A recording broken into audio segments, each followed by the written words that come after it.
At LHTC Broadband, we're proud to provide the communication services you need to get the most from today's technology. We're your local choice for TV, phone, and internet. We offer high-quality cable TV service with HD, multi-room DVR, on-demand, and watch TV everywhere. Plus unlimited calling, and our internet is faster than ever with speeds up to 1 gigabyte. With no contracts and local customer service, switching has never been easier. Call today, 724-593-2411, or visit lhtcbroadband.com. Next on Westmoreland Saturday morning, it's Heritage Happenings brought to you by St. Vincent College here on 98.7 Westmoreland Gold, 1480 WCNS, and this is gold.net. Greetings, Westmoreland County. My name is Louise Henry, and I am your guest host of Heritage Happenings here on 98.7 Westmoreland Gold, 1480 WCNS, and this is gold.net, sponsored by St. Vincent College. Heritage Happenings is also available as a podcast on all of your favourite streaming services. Please check out Westmoreland Heritage at westmorelandheritage.org and on Facebook, Twitter and Instagram for updates on cultural and historical events throughout Westmoreland County. On today's show, we will be talking to the Murrysville Historical Preservation Society about their upcoming programs and latest news. Then we'll get some great information from the Greater Latrobe Parks and Recreation Department about late summer and fall schedule. So our first guest today is Sue Ellen Watt, and she is on call with us from Murrysville Historical Preservation Society. Good morning, Sue Ellen. Good morning. How are you doing today? Oh, very well. It's a pleasure to be here. Thank you for having me. Well, it's a pleasure to have you on the show. Now, you're a volunteer at Murrysville Historical Preservation Society, and every September, for quite a few years now, they have hosted a Heritage Festival. So can you tell us a little bit about that event for this year?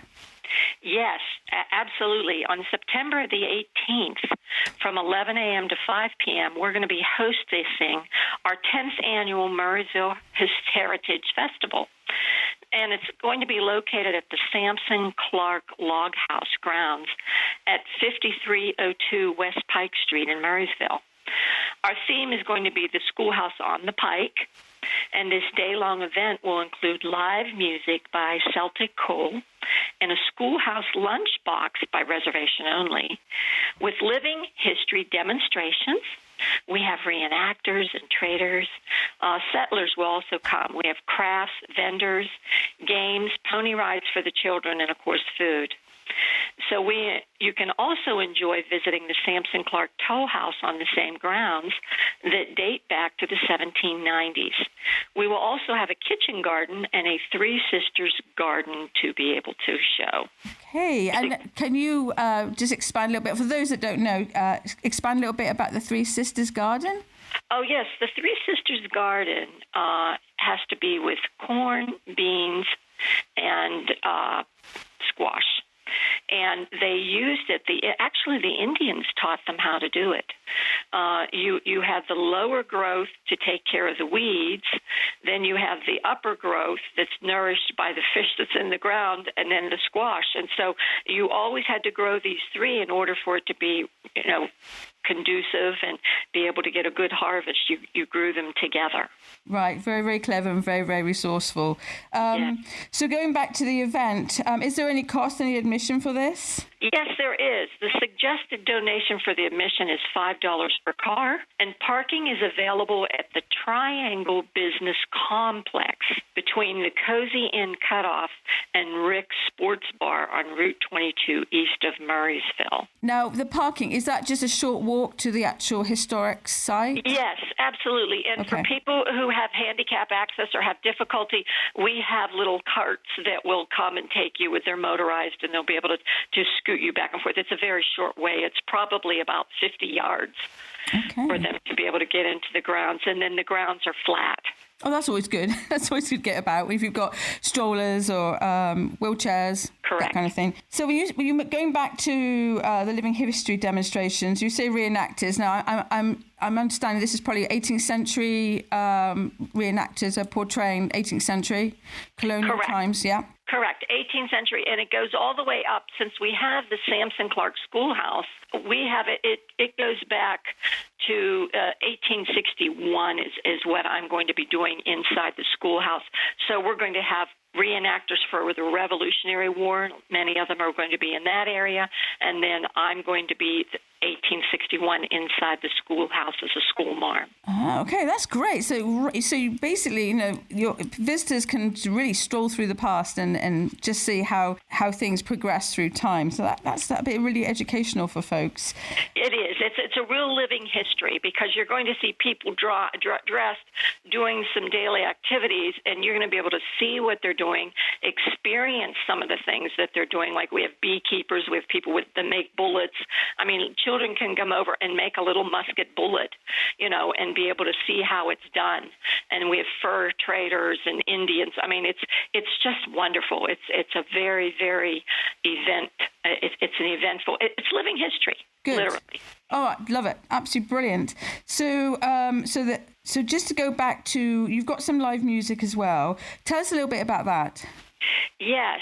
The music that's going to be performed is going to be in the Samson Clark Schoolhouse, and there's limited spacing, but there's going to be live performances that are going to be from 11:30 to 12:15 and 1 to 1:45. And these are tickets that are $10 per person, which will include a school lunch box. And if you want to do this, the reservation, because there is limited seating, you need to call 724-516-0126 to make the reservation, and you'll be able to have a lunch box during these two particular times that they will be doing the music while you have your lunch box inside the schoolhouse. Well, that's very cool. So I like that idea. So we've got music, you've got living history presentations, demonstrations going on, pony rides, and you've got some vendors and kids' activities as well. So an all-round great day out at Murrysville Historical Preservation Society. And again, that's on September the 18th, and it starts at 11 a.m. Okay, and rounds up about 5. Till 5 p.m., correct. Brilliant.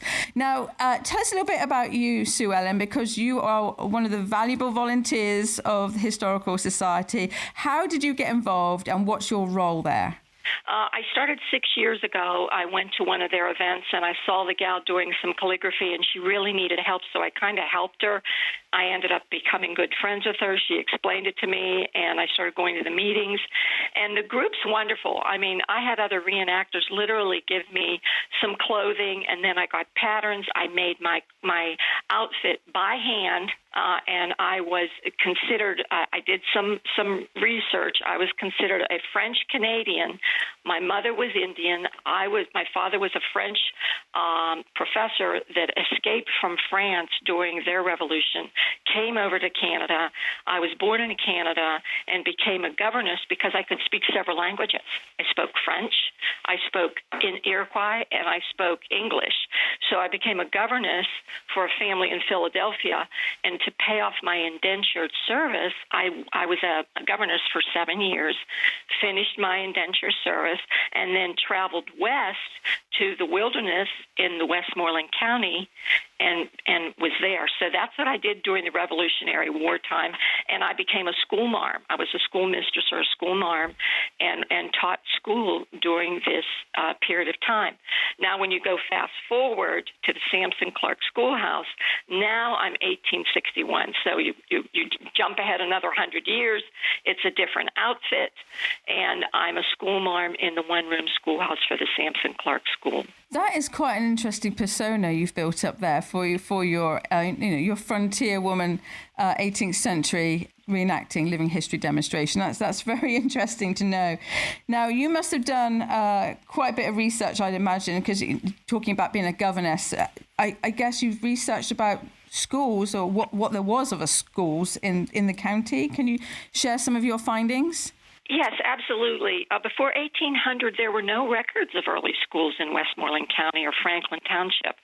The schools really began, typically they were one-room variety served by a schoolmaster. And the schools were usually associated with churches where the ministers did the school teaching. And interesting, it was said that the Scotch-Irish settlers stressed at minimum that the education of their children should enable them to at least read the Bible. So many families did expound on that. And many schools were started by families coming together to subscribe a schoolmaster to teach their children. Some of the schools were associated with churches, and family-run schools would agree to support a teacher.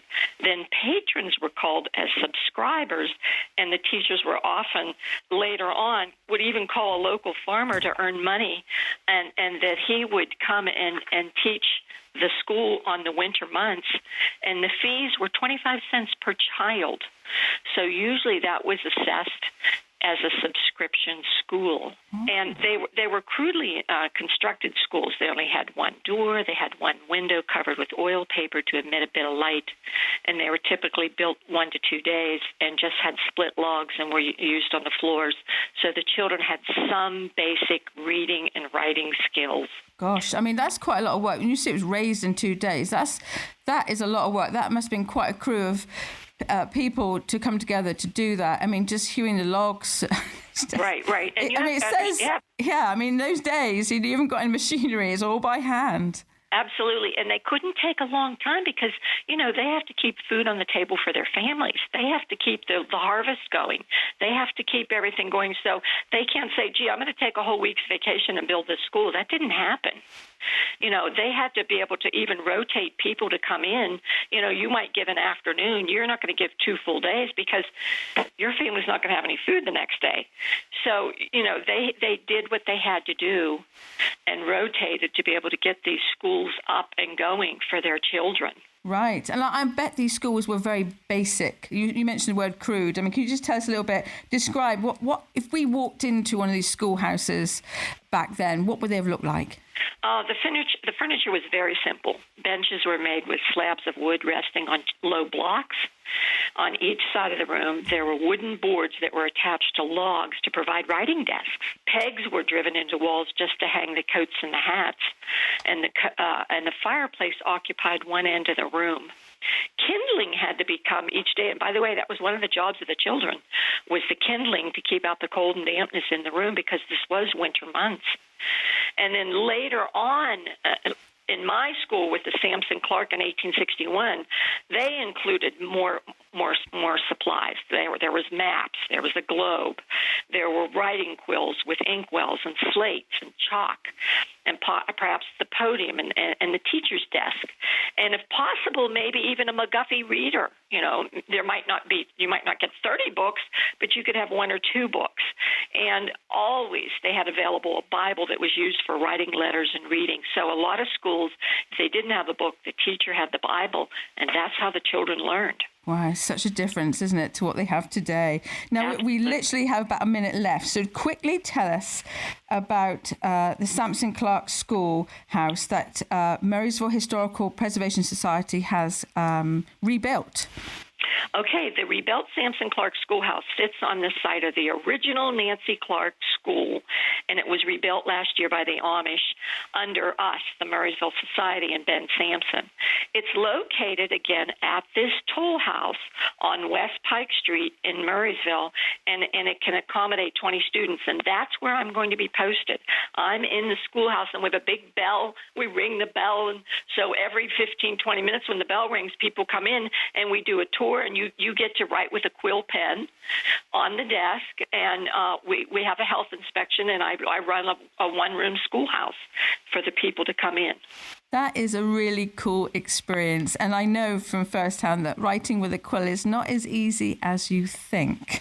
So that is very cool. So quickly recap, where can our listeners find more information about this great event, this Heritage Days on September the 18th at Murrysville Historical Preservation Society? Okay, we have a website at murrysvillehistory.com, and also our Facebook page, Murrysville Historical Preservation Society.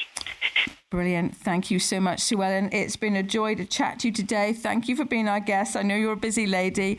I wish you a great event. Again, folks, September the 18th, it's Heritage Days Festival at Murrysville Historical Preservation Society, and it starts at 11 o'clock. Thanks, Sue Ellen, and I'll speak to you soon.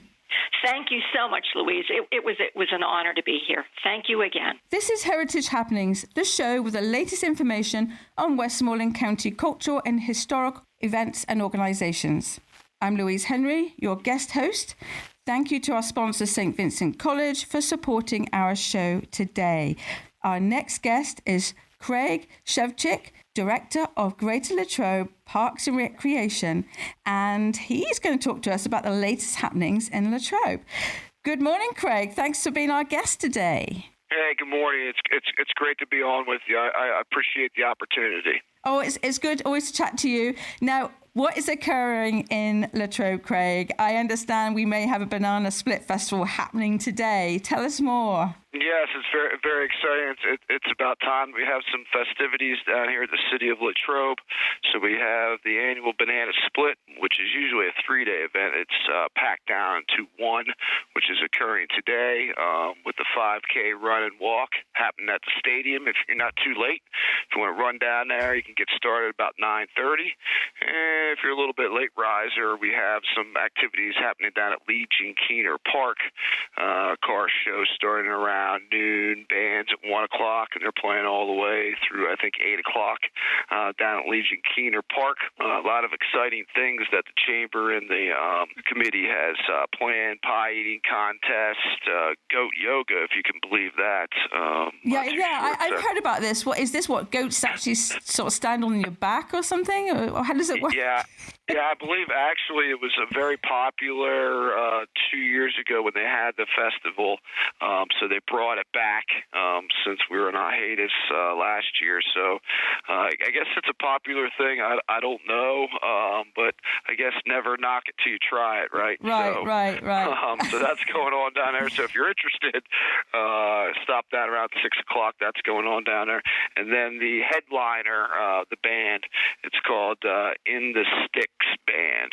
So they play like country rock and roll and stuff. So it should be, there's all kinds of activities for the kids and vendors. So please stop down and see us down here at Legion Keener Park. Okay, and for those that are not too familiar with Latrobe and where Legion Keener Park is, what's the GPS address location to get there and park up the car? Now you're putting me on the spot. Oh, okay.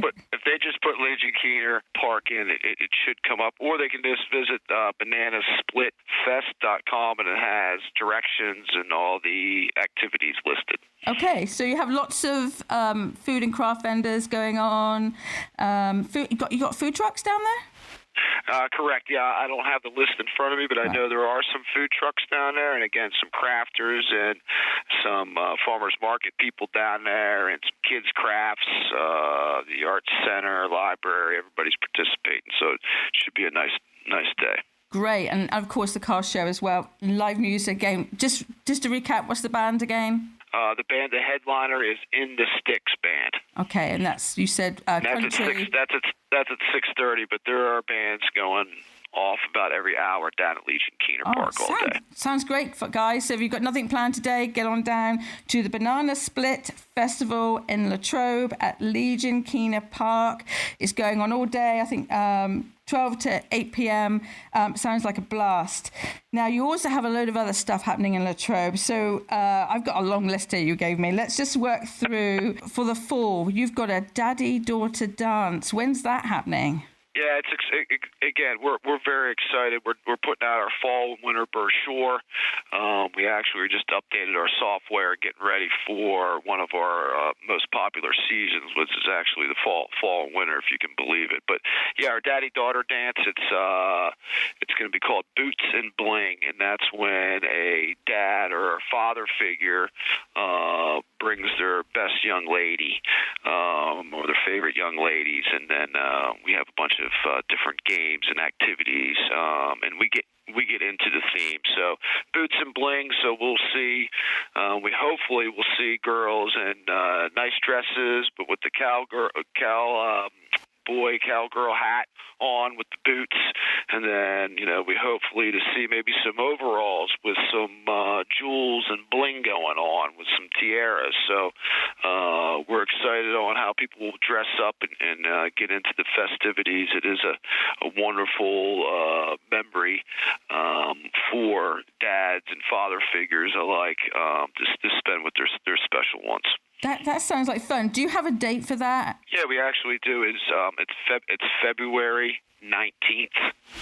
Okay. So it's a little way off. And again, all this will be updated shortly on our website, so we're excited. Okay, and where do you actually hold those daddy-daughter dances? So daddy-daughter dance is actually at the senior high school. Okay. In the Center of Student Creativity. Okay, I know exactly where that is. All right. So that's February 19th. So guys, put that on your calendar to spend the evening with your daughter. Now, just working down this list, Twisted Trivia. What's that about? Yeah, so now Twisted Trivia, now we're getting into more of an adult program. We partner with the Art Center. This is probably our 5th time doing it. And these are popular at your local bars and your brew pubs.